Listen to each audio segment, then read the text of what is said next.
명성와서 강의의 네 번째 기념물이 있습니까? 라는 제목으로 하나의 말씀을 나누도록 하겠습니다. 이 사람들이요, 여행지를 다녀오면요, 여행지를 추억할 만한 기념물품을 사오기도 합니다. 저에게도 그런 기념품이 있습니다.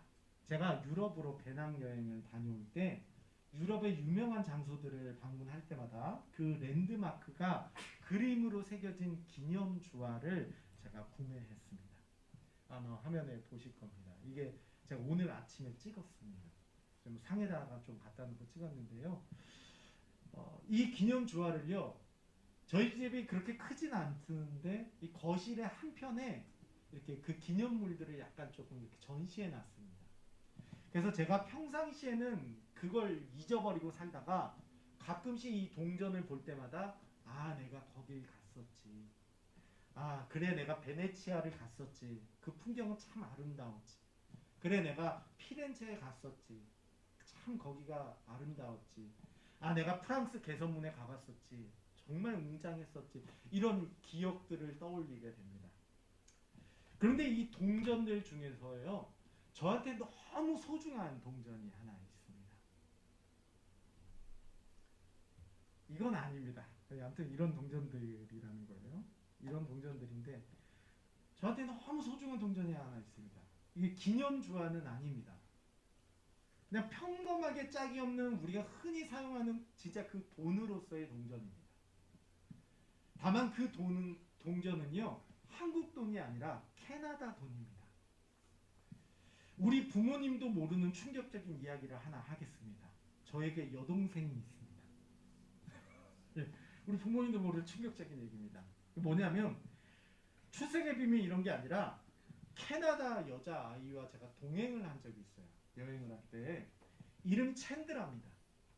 우리 샬롬의 집 봉사를 갈 때 그 후배 목사님과 함께 성지를 연구하기 위해 여행을 다닐 때 어쩌다가 여행 루트가 같아서 같이 동행을 하게 된 캐나다 여자아이가 있었어요.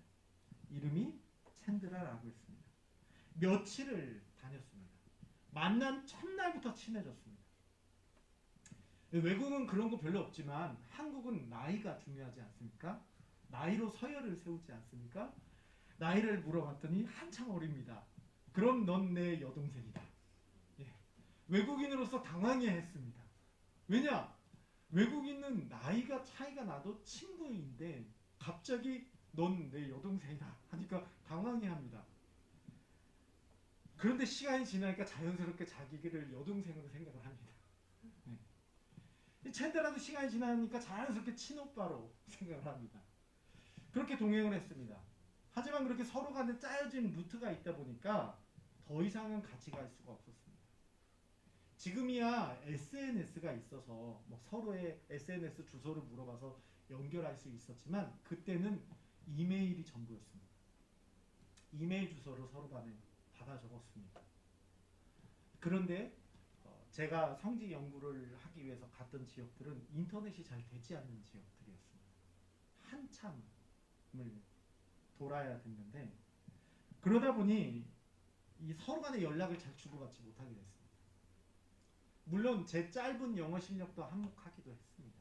메일을 보내도 그렇게 할 말이 없습니다. 네, 언어가 짧아서 할 말이 별로 없습니다.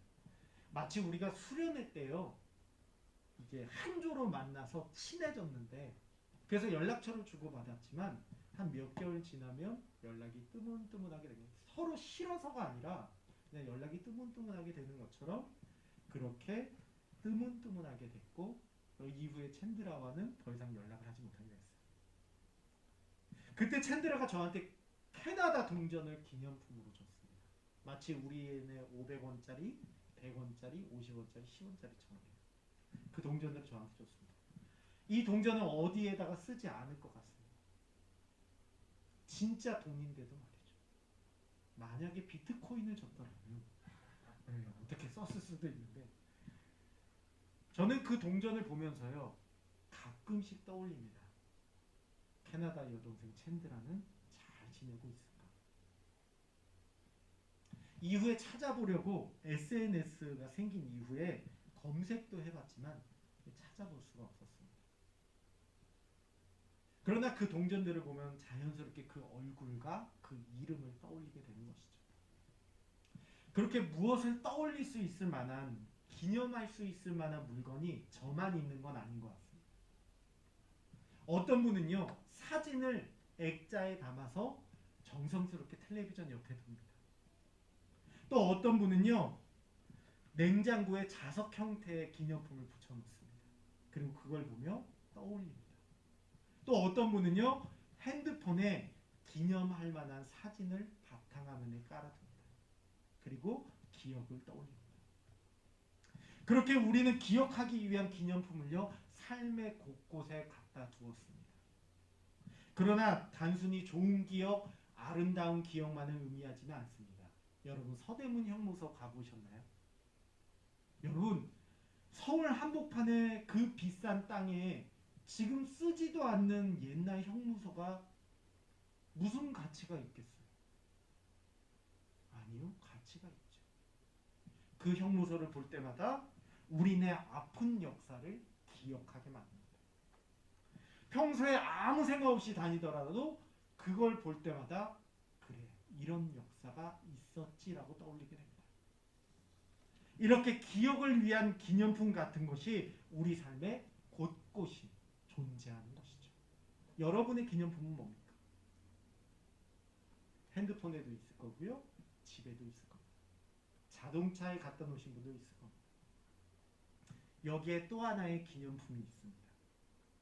이건 우리에게 무엇보다 중요한 것입니다. 그것을 성경이 우리에게 말합니다. 자, 아시다시피요, 지난주에 요단강 건너는 얘기를 했습니다. 근데 이 보시는 사진은 요단강이기는 하지만 요단강 물줄기 중에 얇은 곳이라고 얘기 드렸어요. 지금도요, 몇 사람들이, 여기 있는 모든 분이 함께 수영할 수 있는 넓이의 강들이 있어요. 그렇지만 현재 요단강은요, 그 과거와 달리 상수도 공급으로 인해서 물이 줄어들었습니다. 이스라엘 백성들이 요단강을 건넜을 때는요, 아마 이 요단 평야의 29%가 영향을 받았다는 기록이 있으니 엄청난 것이라는 걸 우리 기억할 수 있습니다. 그래서 우리 지난주에 그랬잖아요. 요단강 건너는 일은 불가능한 일이었다는 것이죠. 그걸 상상하면 좋을 것 같습니다. 그 요단강을 건너는 그 엄청난 일을 하자 기념품을 남깁니다. 아니, 기념비를 남깁니다. 하나님이 기념비를 남기라고 합니다. 5절, 6절, 7절입니다. 한번 읽어보겠습니다. 그들에게 이르되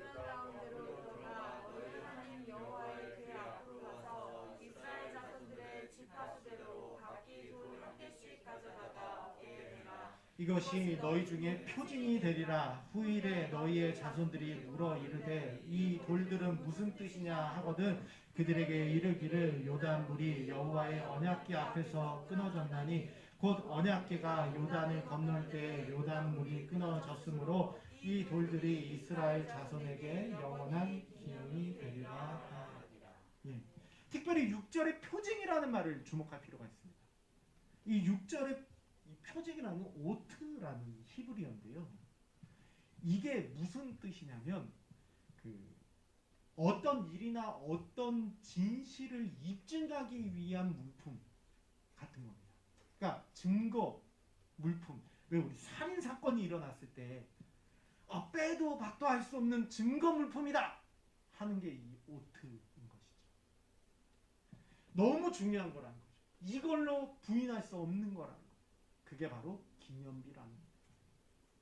특별히 여호수아서 4장은요, 이 기념비를 세우는 것이 핵심입니다. 내용을 한번 보세요. 1절에서 7절은 기념비를 세우라는 명령과 그 이유를 얘기합니다. 그리고 8절부터 20절까지는 실제로 요단강 건너면서 기념비를 세웁니다. 그리고 또다시 19에서 24절에 그 기념비를 왜 세웠는지 이유를 말해줍니다. 마치 기념품 가게를 지나갈 때요, 주인이 이거 꼭 사가라고 얘기하는 것처럼 하나님께서 이거 꼭 해야 된다고 얘기하는 겁니다. 왜 기념물이 중요할까요? 신앙에 있어서 기념물이 중요한 이유가 뭘까요? 왜 성경은 우리에게 이 기념품을 사라고 할까요? 신앙의 기념물이 중요한 이유 첫 번째는요. 과거를 통해 미래를 보기 때문입니다. 뭐라고요? 과거를 통해 미래를 보기 때문입니다. 여러분, 이거는요. 과거가 보입니다. 아, 내가 그때 여기에 갔었지가 보입니다. 과거의 기억들이 떠오릅니다.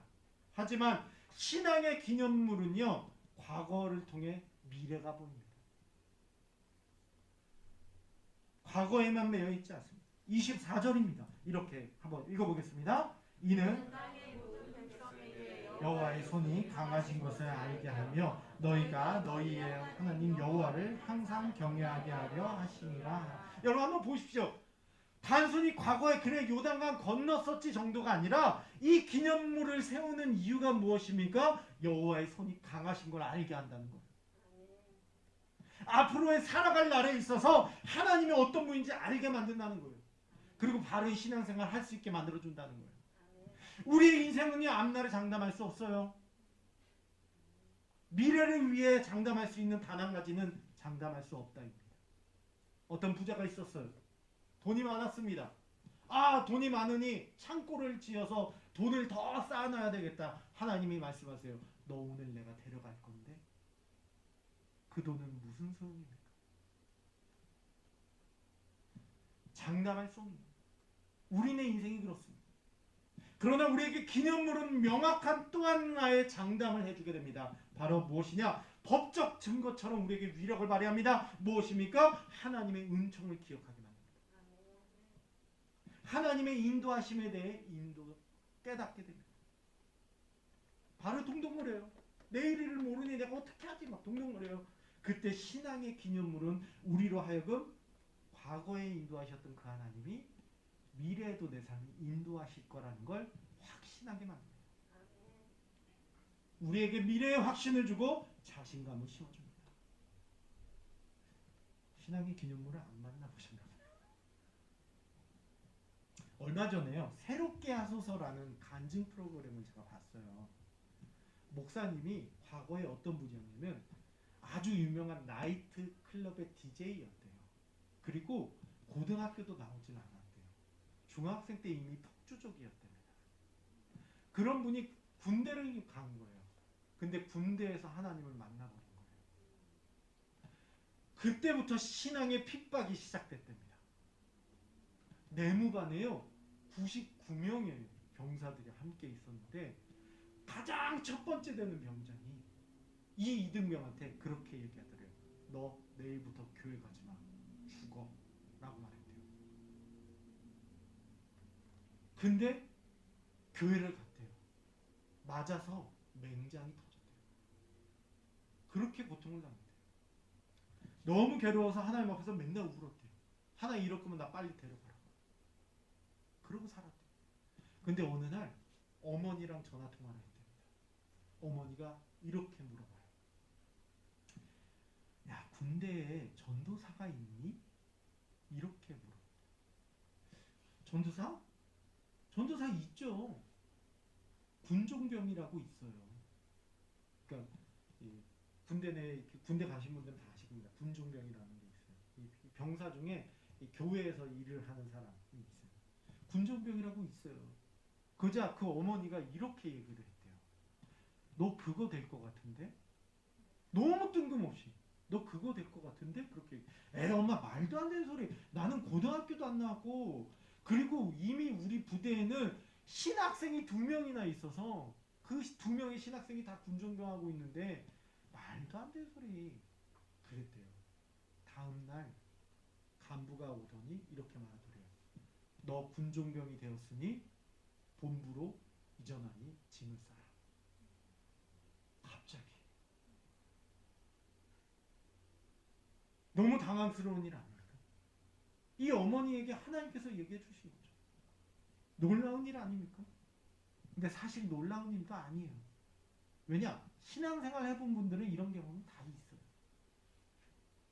그래서 불안하고 내일을 장담할 수 없는 상황 가운데서도 우리의 눈에 꼭 보이는 그 신앙의 기념물이 아니라 하더라도 우리의 기억에 남아있는 이 많은 기념물은 우리는 담대하게 하나님을 바라보게 만듭니다. 신앙생활 할 수 있게 만들어줍니다. 제가 개척교회 하면서 느낀 게 그것이에요. 아, 똑같은 패턴이네. 하나님이 이번에도 알아서 하시겠구나. 바라보게 만듭니다. 미래를 몰라 발을 동동거리지 않아요. 과거의 신앙의 기념물이 미래에 확신을 줍니다. 신앙의 기념물이 중요한 또 다른 이유가 있습니다. 바로 두 번째는 다음 세대를 살리는 유산이 되기 때문입니다. 다음 세대를 살리는 유산이 되기 때문입니다. 네. 6절 말씀인데요. 우리 한번 이렇게 읽어보겠습니다. 이것이 너희 중에 후일에 너희의 자손들이 물어 이르되 이 돌들은 무슨 뜻이냐 하거든. 예, 여러분 신앙의 기념물이 중요한 이유를 얘기해줘요. 다음 세대의 신앙의 훌륭한 교재가 된다는 거예요. 우리 그러지 않아요? 우리가 처음부터 하나님 만났어요. 하나님 만난 사람 보면서 나도 하나님 만나고 싶다. 그러다 하나님 만나는 거잖아요. 그분이 신앙의 중요한 기념물인 거예요. 그분 통해 내가 만나게 됩니다. 그분 통해 내가 깨닫게 되는 거예요. 아, 나도 하나님 어떤 분인지 만나보고 싶다 하다가 만나는 거예요. 앞선 선대의 믿음이요, 우리에게 좋은 신앙의 기념물이 돼요. 제가 사역자로 15년 이상을 지내면서 놀라운 거 하나를 발견했어요. 그게 뭔지 아세요? 별로 신앙의 간증이 없어 보일 것 같은, 죄송해요. 별로 신앙의 간증이 없어 보일 것 같은 분인데도 들어보면 놀라운 하나님의 능력을 체험했어요. 이 목사는요, 강대상에서 얘기해야 되니까 하나하나 같은 얘기해요. 그런데 입을 꼭 다물고 교회 안에 앉아 계시는, 제 특별 보면 이 권사님들, 이 교회에서 짬밥 좀 먹으신 분들, 그런 분들은 들어보면 혼란 간증들이 꼭 있더라고요. 얘기하는 게 있어요. 근데 그런 분들이 강대상에 올라오면 그날 부흥이 되는 거예요. 놀라운 하나님의 능력을 얘기해 주세요. 저는 그게 너무 안타깝습니다. 넘치는 하나님의 역사를요, 책으로만 모아도 아마 올해 한국교회 안에 일어난 일만 모아도 책 몇 권은 나올 겁니다. 아멘이 아니고 책 몇 권은 나올 겁니다. 이 아름다운 간증이 예전에 많았어요. 근데 어느새 그런 말들이 사라집니다. 교회 오면요, 다들 마스크를 쓰신 것처럼 입은 다물게 돼요. 고백하자. 과거에는 그랬답니다. 예배 시간에 간증 시간이 있었대요. 나를 향해 하나님이 이런 놀라운 일을 행하셨다를 공동체에 얘기하고, 그걸로 인해 아, 나도 하나님 만나보고 싶다는 열망이 가지게 만들고, 전문화된 예배 가운데 갈수록 사라지게 되고 특별한 면모만 서게 됐습니다. 여러분, 우리의 신앙의 기념물은요, 다음 세대를 살리는 모습이 됩니다. 저는 그런 면에서 이 신앙의 기념물이 무엇보다 중요한 부분이라고 봅니다.